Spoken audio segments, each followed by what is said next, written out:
Alles, was du tust, beginnt mit einem Gedanken. Manchmal auch in Verbindung mit einer Emotion, wie wir im vorigen Video gesehen haben. So oder so, deine Gedanken sind die Ursache für deine Handlungen. Und die Summe deiner Handlungen ergibt dein Leben.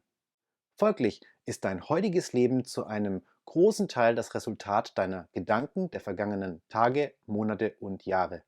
Wenn du besser verstehen möchtest, wie deine Gedanken dein Leben erschaffen, dann bleib dran, denn in diesem Video erfährst du, wie deine Gedanken entstehen, was die Evolution damit zu tun hat und du lernst 3 Strategien kennen, wie du gut mit deinen Gedanken umgehen kannst. Vergiss auch nicht, den Kanal zu abonnieren, falls es dich interessiert, wie dein Denken, Fühlen und Handeln dein Leben erschafft. Bist du bereit, deine Gedanken zu erforschen?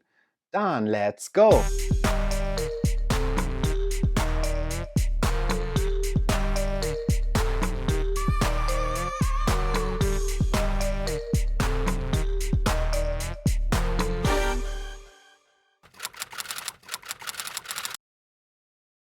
Wusstest du, dass du, während du wach bist, pro Tag zwischen 6.000 und 60.000 Gedanken denkst? Und dass ein Großteil davon wiederkehrende Gedanken sind? Und dass dir die meisten dieser Gedanken überhaupt nicht bewusst sind? Doch was ist überhaupt ein Gedanke? Sind wir unsere Gedanken? Oder ist Denken einfach nur ein Werkzeug, das uns dabei hilft, die Außenwelt und unsere Innenwelt zu erkennen? Woher kommen unsere Gedanken? Ein Gedanke ist biologisch betrachtet messbare neuronale Aktivität im Gehirn. Psychologisch betrachtet gibt es 2 Ursachen für die Entstehung von Gedanken. Wenn du etwas siehst, hörst, riechst, schmeckst oder spürst, kann es zum Ausgangspunkt eines Gedanken werden. Gedanken entstehen aber auch, wenn dein Gehirn sich mit sich selbst beschäftigt, indem es zum Beispiel über die Vergangenheit oder die Zukunft nachdenkt. Die meisten Gedanken erzeugen neue Gedanken und manchmal auch Emotionen. Deine Gedanken und Emotionen sind wiederum die Ursache für deine Handlungen. Somit ergibt die Summe deiner Gedanken, Emotionen und die daraus resultierenden Handlungen dein Leben, deine subjektive Wirklichkeit. Im Laufe der vergangenen Jahrmillionen haben sich im Gehirn von Säugetieren 2 Systeme entwickelt, welche gemeinsam deine subjektive Wirklichkeit erschaffen. Im vorigen Video haben wir bereits gesehen, welche Rolle jedes der beiden Systeme bei der Entstehung von Emotionen spielt. Ich habe es dir rechts oben beim i verlinkt. In diesem Video liegt der Fokus auf der Entstehung von Gedanken. Wie wir im vorigen Video bereits erfahren haben, arbeitet dein automatisches System 1 weitestgehend mühelos, schnell und ohne willentliche Steuerung. Es entzieht sich größtenteils deiner bewussten Wahrnehmung, ist immer aktiv und produziert permanent Gedanken. Du kannst es nicht abschalten. Du kannst nicht wahrnehmen. Du glaubst mir nicht? Dann versuch nun, das Folgende nicht wahrzunehmen und keinerlei Gedanken oder Emotionen zu erzeugen. Ich vermute, du hast es nicht geschafft, den rosanen Elefanten nicht wahrzunehmen. Vermutlich hat dein System 1 Gedanken generiert, die sich um die Hautfarbe des Elefanten oder die Gegenstände auf seinem Tablett gedreht haben. Falls du es witzig oder auch albern fandest, dann hat dein System 1 gegen deinen Willen sogar eine Emotion erzeugt. System 1 ist vergleichbar mit dem Herzschlag oder der Atmung. Es widerfährt dir einfach. Du kannst es nicht anhalten und nur bedingt beeinflussen. Aber genauso wie du deinen Körper trainieren kannst und sich dadurch deine Atmung und dein Herzschlag verbessern, genauso kannst du auch deinen Mind trainieren und dadurch deine Gedanken, Emotionen und Handlungen verbessern, um mehr Freude im Leben zu erfahren und immer mehr du selbst zu werden. Abonniere den Kanal, wenn du das Gefühl hast, dass sich dein System 1 dafür interessiert. Denn es ist auch verantwortlich für deine Intuition und Impulse. Die schnellen und automatischen Operationen von System 1 können erstaunlich komplexe Muster erzeugen. Aber nur das willentliche System 2 kann in geordneter Folge von Schritten Gedanken konstruieren. Es wird aktiv, sobald logisches Denken benötigt wird. Nur das willentliche System 2 kann Strategien entwickeln, Pläne erstellen und Ziele definieren. Allerdings ist es sehr viel langsamer und benötigt viel mehr Energie. Aus diesem Grund führt das automatische System 1 zu jedem Zeitpunkt die allermeisten Berechnungen aus. Einige davon sind Routineberechnungen, die ständig ablaufen. Sobald du zum Beispiel dein Auge öffnest, berechnet System 1 eine dreidimensionale Repräsentation all dessen, was sich in deinem Sichtfeld befindet, einschließlich der Gestalt von Objekten, ihrer Position im Raum und ihrer Eigenschaften. System 1 erzeugt für dich deinen Film namens subjektive Wirklichkeit. Die hauptsächliche Funktion von System 1 besteht darin, basierend auf den Inhalten deines Gedächtnisses deine Umgebung zu interpretieren und ein persönliches inneres Abbild der Welt zu erstellen, es aufrechtzuerhalten und basierend auf deinen Erfahrungen zu aktualisieren. System 1 wurde bei allen Säugetieren von der Evolution so konzipiert, dass es die Hauptprobleme, die ein Organismus zum Überleben lösen muss, fortwährend bewertet. Wie ist die Lage? Läuft alles normal? Gibt es eine Bedrohung oder eine Chance? Kann ich es fressen? Ist es gefährlich?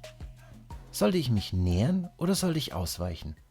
Diese fortwährenden Bewertungen besitzen zwar für einen modernen Menschen in städtischem Umfeld nicht mehr die gleiche Dringlichkeit wie für unsere Vorfahren in der afrikanischen Savanne, aber wir haben die neuronalen Mechanismen geerbt, die sich evolutionär in Jahrmillionen herausgebildet haben, und diese Mechanismen sind immer noch aktiv.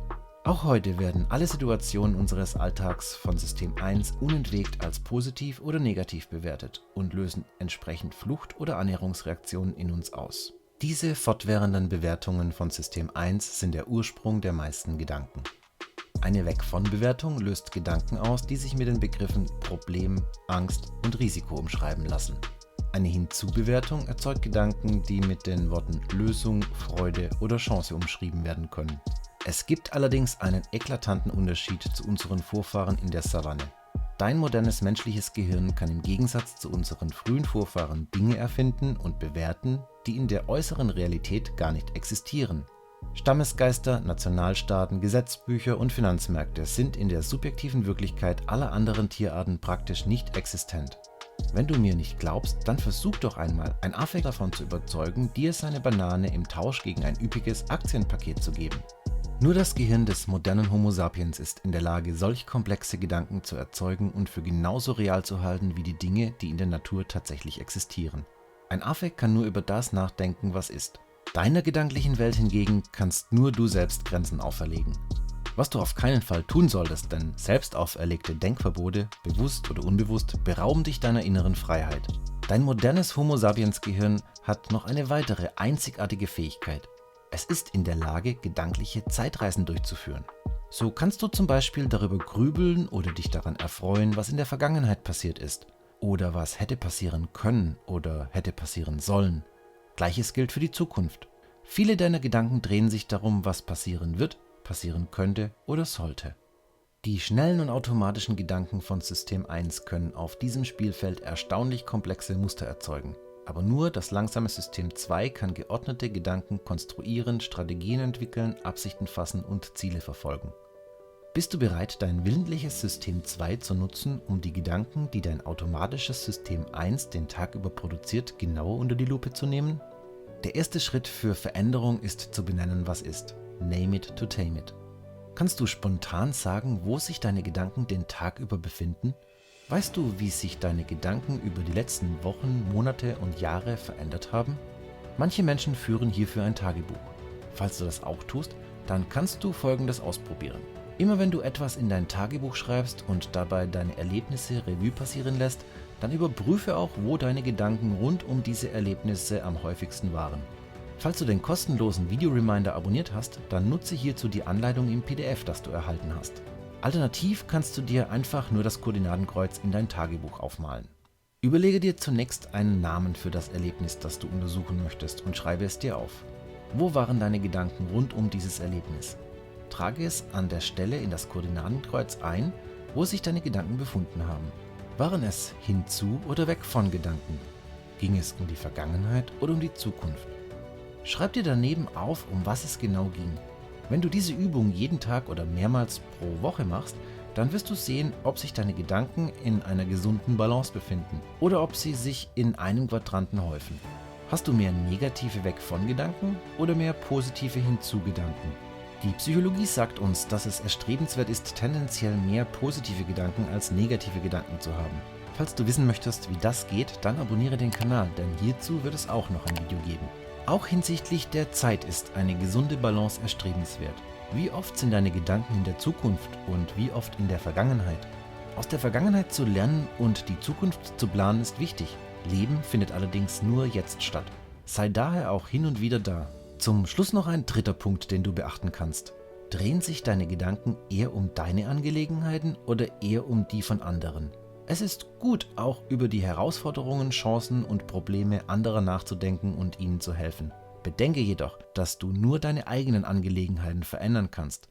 Produziere daher nicht unnötig negative Gedanken über die Angelegenheiten deiner Mitmenschen. Ganz gleich, wie viele deiner Gedanken du bewusst oder unbewusst erlebst, ob du mehr weg von oder hinzu Gedanken hast, ob sie sich mehr in der Vergangenheit, der Gegenwart oder der Zukunft aufhalten oder ob sie sich mehr um deine Angelegenheiten oder die der anderen drehen. Fakt ist, deine Gedanken erzeugen dein Leben. Im kommenden Video erfährst du, wie du dein System 1 und 2 trainieren kannst, um positivere Gedanken zu erleben. Wusstest du, dass auf meinem Kanal alle Videos irgendwie miteinander zusammenhängen? So ist zum Beispiel dieses Video hier die Grundlage für das aktuelle Video. Und dieses Video ist sozusagen das Geschwistervideo zum aktuellen. Wenn du findest, dass diese coolen Dinge über unseren menschlichen Mind mehr Menschen erfahren sollten, dann like das Video und kommentiere es, damit es in der YouTube-Suche mehr Menschen vorgeschlagen wird. Ich freue mich auf das nächste Video mit dir. Bis dahin, bleibe bewusst und folge der Freude. Cheers!